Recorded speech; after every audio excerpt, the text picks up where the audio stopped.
Do you want to know how to increase your productivity and work performances? Then do watch this video because in this video we are going to talk about high performance, how to become a coach in it, how does high performance affect our work life, success, self-development, personal improvement and much more. Hello beautiful people, how are you all doing? In this very first podcast of Amiocity, we have with us Veronica, founder of VRS Futurisco from Sydney, Australia. She's an amazing speaker and a high performance coach. She has even worked with some dream companies like Google. But if you ask me personally, I would say that she is the most amazing and independent person I have met till date. Hi Veronica, how are you doing? I'm doing really, really well. It's awesome to be here on your first podcast of one of I'm sure many podcasts. So just really looking forward to being here and helping spread the word about how important high performance is to everybody. Yes. So, what is high performance and how did you make your choice in this?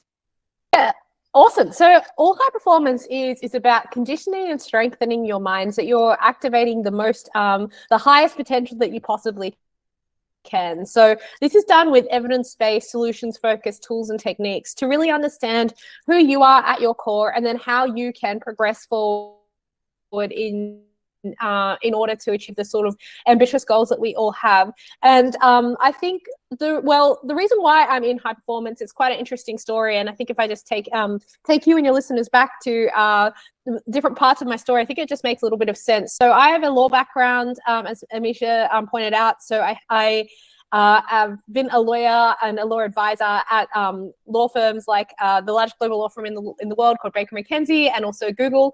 And I really loved understanding how I could help not only companies but people get to their yes. So in law, often we're most likely saying no to a lot of people, but for me, it was all about how do we make things possible and that was always really exciting. But the reason why I got into personal growth and self-development was that 10 years ago I had an accident when I was at university and I broke my back in 6 places, and that completely changed my life because at that point in time I wanted to be an international diplomat, and I was faced with the reality that I didn't know if I could walk. I didn't know if I could leave my family home. Like all of these uncertainties were faced with me, and I didn't know what to do with that. And so the physical recovery was one thing, but the spiritual, the emotional, the mental recovery from an accident like that, where your whole life changes in a split second, was a whole different kettle of fish. And I had to go out and seek answers for what would my life now look like now that it was completely different to everything that I had planned. And I remember distinctly that one of my doctors, the doctor when I first sort of got out of the hospital and went to them, and I was in this like brace, I couldn't move, like my life plans had been shattered at the age of 23. And I said to her, I was like, I just want to be normal. Like, please, God, just make me normal. And she looked at me with like so much like care and compassion, but just with absolute conviction in me, and said, don't aim for normal, aim for extraordinary. And I think that's something that was just like almost tattooed on my heart from that moment onwards, of like, how do I create an extraordinary quality of life for myself, even in the most challenging of circumstances? And that's how I discovered personal growth and self-development, not only to start conditioning my body and my body after something like that had happened, but also starting to condition my mind, because what I realized was that and what I learned was that success is a science, but fulfillment is an art, and to have both is really super duper important. So that is sort of that galvanized me into this quest for knowledge on myself. And then also when I got to the point where I could understand how it had transformed my life, that's when I wanted to sort of give back and show other people what was possible, because I was sitting in these rooms with these people that didn't look like me, that weren't young. They were very, like a lot of people that were CEOs or a little bit older that were learning the self-development tools and techniques that I was. And I thought that it was almost unconscionable for me to sit on all of this knowledge and not share it. So that's why I ended up becoming a self-development thought leader and doing coaching and speaking, which I now love and do. Yeah, so how long high performance coach you have been? Yeah, so I've been in this space for about 10 years and I've been coaching since 2018. Wow. And it's 2023 now. So yeah, quite a while. Yeah. So you must feel very excited about doing this now. Yes, I'm absolutely very excited. I think that it's one of those soul callings that I have. So I was very lucky to rehabilitate after my accident with a whole bunch of support team that really made me like really passionate about this area and something that I felt that I could do for the rest of my life. And I'm excited because I'm still very, very young, and I'm very excited for the rest of my life to understand how we can bring this sort of information to people so that everybody like doesn't have to go breaking their back. They can have these transformative experiences even without them. Yeah. So how to become a coach in it? Like if someone else want to become a coach in it, how can they become?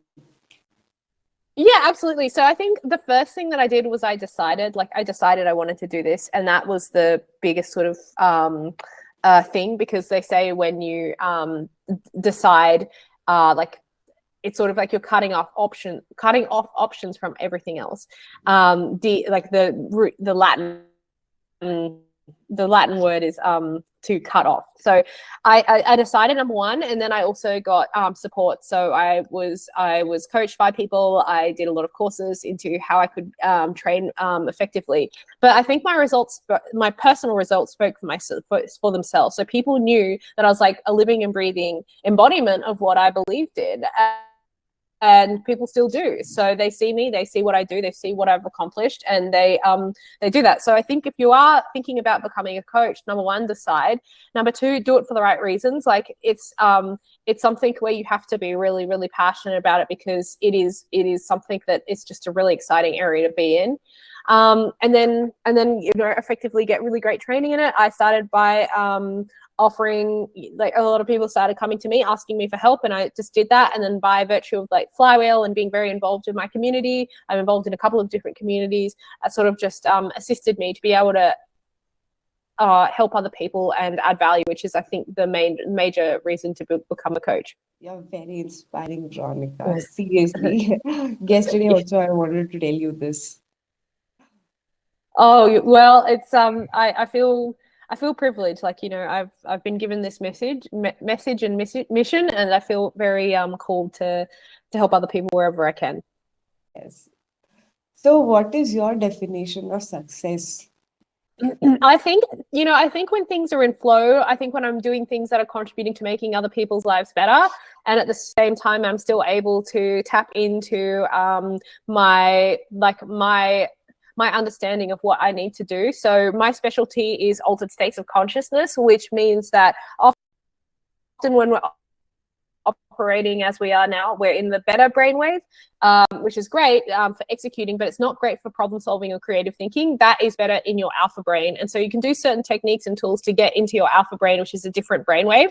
And so for me, my definition of success is me being able to still access that sort of right brain, that alpha brain, but also still executing in the real world where we are here now.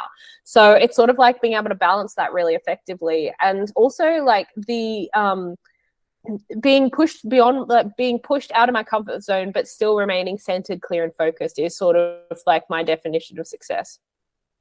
That's so different, but you know, we should see success the way you are saying, you know, like we see success in such a materialistic manner. Absolutely. Yeah, absolutely. And I think success is two-pronged. So success is, as I was saying before, the science of success and the science of achievement is one thing, but then there's this art of fulfillment, and it's a delicate balance, because you could have all the money in the world, but you could be like absolutely miserable, or you could have nothing and be completely happy. And that's because, which is that they've been able to understand what makes them fulfilled. And the other example is you could have a lot of stuff but not be fulfilled. And I think ultimately success is being able to balance that really well, of having your material needs met in a real and appropriate way, but also being fulfilled and what that looks like and feels like. Yeah. There's a book called If You're So Smart, Why Aren't You Happy? Yeah, I love that title. It's true. Yeah, absolutely. Yeah. It's totally true. Yeah. And that's exactly right. Like it's a sort of a tale as old as time, really. Like you can be as successful as possible, but what is it without being fulfilled? Happiness. Yeah. So, do you read books?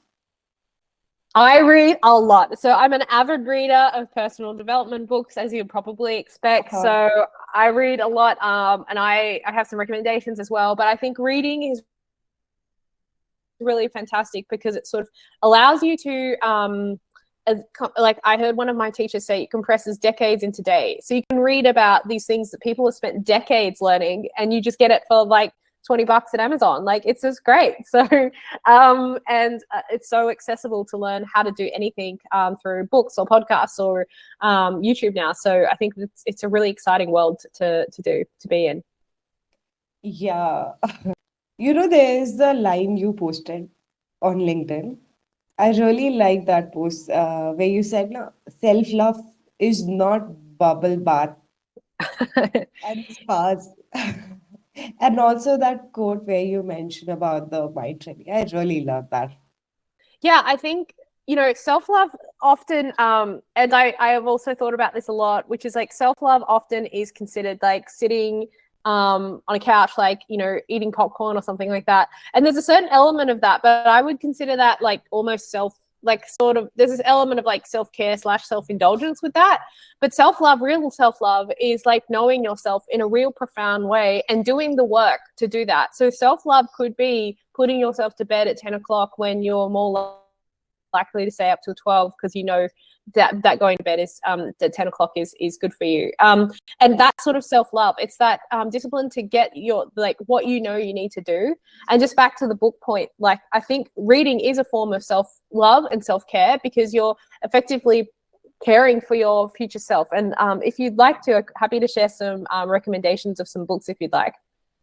Yes, do share. Okay, so my favorite is probably The Magic of Thinking Big. I've got it here. It's just a great book. It's by David Schwartz. I am a big fan of old personal development books, not only because it's hilarious, because they write really fun. They write really fun ways to, and they use a different language, like the 1950s language. And so that was one of the recommendations that I'd have. And I think when you're able to read, you're able to just sort of get into their mind and get into their world. So that's lots of fun. Yeah, I will read this book. Yes, It sounds do so. very It's fun. interesting. I don't like reading much of the books, but I'll surely read this because this sounds very interesting. Yeah, and it's fun. Like this is sort of from like the 1950s to 60s era, and he talks in that way, and it's so fun because it just says sort of the terms in a different way, and I think that's fun. Yeah. So, do you think that there is any difference between self-development and personal development? Yeah, I've heard that I've heard that personal development is the how and self-development is the what. Growth and development is the what. But ultimately, I don't think it really matters. I think all that matters is that you're doing something to improve your quality of life and so that you can show up better for yourself. So what the category is, as long as you've got, the right intention out there. Yes, 100%. So, how does self-development affect our work life? Yeah, absolutely. So I think I'm reminded when I get asked this question of Jim Rohn, who's one of the foremost personal growth speakers, sort of from the late 50s onwards. Could be misquoting the time frame there, but he said famously, he said, work harder on yourself. You're able to understand yourself, your triggers, the things that you're good at, the things that you need to compensate for. You'll understand the skills and the knowledge that you need to develop in order to be able to add value to your workplace. And then also as a business owner, how you add value to your clients. And then also add value to the world, because you're not being sabotaged by yourself, basically. So I think in terms of your work life, it allows you to remain centered, cool, calm, focused, and collected, because you're not being hijacked from things that would otherwise have like taken you back from your work life. And all work is being able to try to provide value for others. And so if you can't figure out how to do that, then it's a real problem. And I think most of us walk around with, you know, our eyes covered to the incredible potential that we have. We're only like accessing 1/100th of the potential that we could possibly have. So self-development allows us to access like the 99% and then deliver it to other people. And that's sort of the difference. You'll see people that have all the odds stacked against them, but they have these mindsets that have been taught through books, classes, whatever, and they excel to the very top. And we've seen examples time and time and time again of that, of people coming from nothing and being able to do everything. And I think that's inspiring. And that's why self-development impacts not only our work life, but also the world in general. Because I think when we're a better version of ourselves, we can show up for the world and do a good for this world. 100%. That was very insightful. You're welcome. So, you know, we have been talking, and it's in your profile as well that you are a speaker. So, as we are talking, I can feel that how good you are. So, please give us some advice of how do I become, or how do anyone become a good speaker? Right. So I think I think a good speaker is enchanting. So I think with a speaker, you're like hooked when they're speaking. You're sort of like brought into the story almost. It's sort of like when you see a good speaker, they're like watching an artist. It's like they're in their element, right? And it's almost like a sixth sense. They know what to say, they know how to say it, and the message is really impactful. So I think when you're I think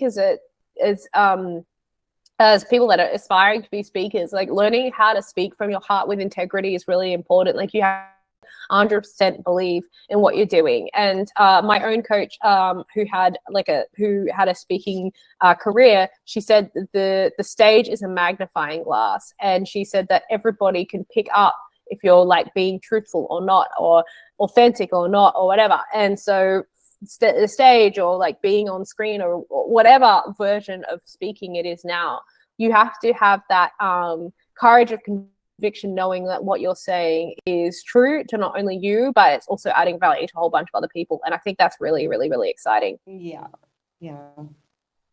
100%. So, you know, I personally believe that before being a good speaker, one needs to be a good listener. So, do you think the same?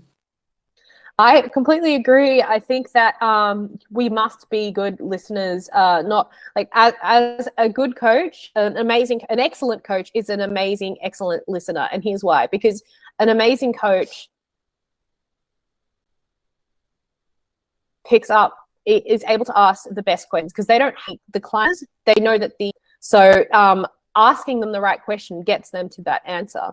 And similarly, with a speaker, you have to listen to not only what's verbally being told to you, like you get like a brief. If you're a speaker, you get a brief of what people want you to talk about, but you have to listen in on the underlying current of what the audience wants. You have to listen to the sort of nuances, even in the room when you're on stage. You have to like be able to pivot really, really quickly. So it's not just listening with your ears, it's listening with your eyes and listening with your heart to be able to understand, okay, this is going to inform the message that I'm going to deliver. Even on the stage, you have to be really agile to that.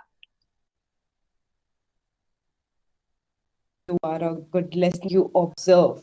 And when you observe and try to learn about the other person or a group of people, then only you can deliver a nicer speech to them. That's right. That's exactly right. And it's, as I said before, it's all about adding value, and you can't add value if you're presuming you know what they want. You have to understand what they want before you can even presume that you're the right person for them. Yeah, absolutely. So you are a part of LGBTQ community. So what it's like being LGBTQ around the world? So I think this is a really important topic. So I think that, like for me, my journey of personal development, when I was looking around the people that I was being taught by and was being led by, they didn't have they weren't like me. So they weren't often women. They weren't often from migrant backgrounds like I was. They're not LGBTIQA plus. And maybe they don't have English as maybe their English is their only language that they know. And so I felt a lot of difference with them. And so for me, it was really important when I started establishing my career that I would be truthful and honest with who I was. And that is that I'm part of the LGBTIQA plus community. And what does that mean for me? I think number one, it means that I'm living an authentic life. So people know that, people see that. And secondly, I'm standing for something that's greater than I am. So I'm standing for something where I believe that we all have the ability to have an extraordinary quality of life. I think we should all aim for an extraordinary quality of life. And that's impossible if you're lying about yourself. You're lying to your friends, you're lying to community. And I understand you have to be nuanced with who you choose, because it might be a safety situation or something like that. But for me now, I live in Sydney. It's a very open, safe place to, it's open and you're safe to be queer like I am. It is important now that I have this platform to be able to say you can be who you are and you should be who you are.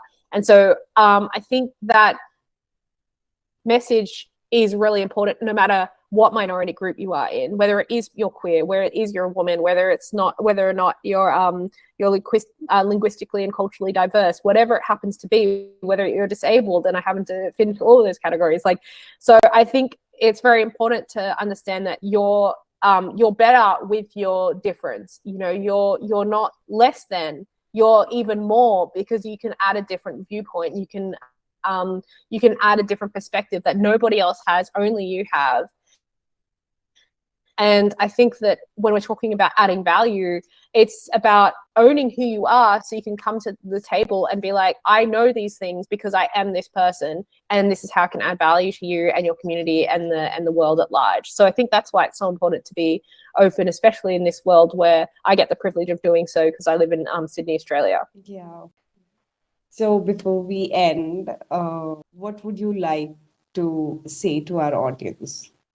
Well, I've got two things I think that I would really like to part with. And I think the first thing is that one of the things I've been really pondering recently, because I've been asked this question so many times in the last week, which was, think about where you were 10 years ago and all the things that you've accomplished up until now. And it blows your mind when you think about it. And then similarly, because you can see how much you've accomplished in 10 years, think to yourself, what can you accomplish in 10 years' time? So we tend to overestimate what we can do in 1 year's time and underestimate what we can do in 10 years' time. So dream big. And that's my recommendation, to review what you've done since 10 years, for 10 years, and then think, well, if I've been able to accomplish that, where am I going to be? So that's number one. And then the other thing that I really want to ask your audience to think about is, what does an extraordinary life look like on your terms? Not society's, not your mom's, not your dad's, not who you're born, not your sexuality, not your disability, none of that, not the color of your skin. What does an extraordinary life look like for you, and what's holding you back from getting that? So I want everybody to aim for an extraordinary quality of life, and I think that it's exciting. So that's those two things I think would be my thing that I'd love to say to your audience. I think before the audience, this was something I needed personally. Okay. Yeah. No. It's a very important question, because, as I said before, the best answers come from the best questions. Amazing. It was great having you. Thanks for all the insight, information, and your journey. You're welcome. Thank you very much. Yes, well, I'm very excited to see the rest of the podcasts, and I'm really looking forward to seeing it in all the areas. So thank you so much for having me on your very first podcast.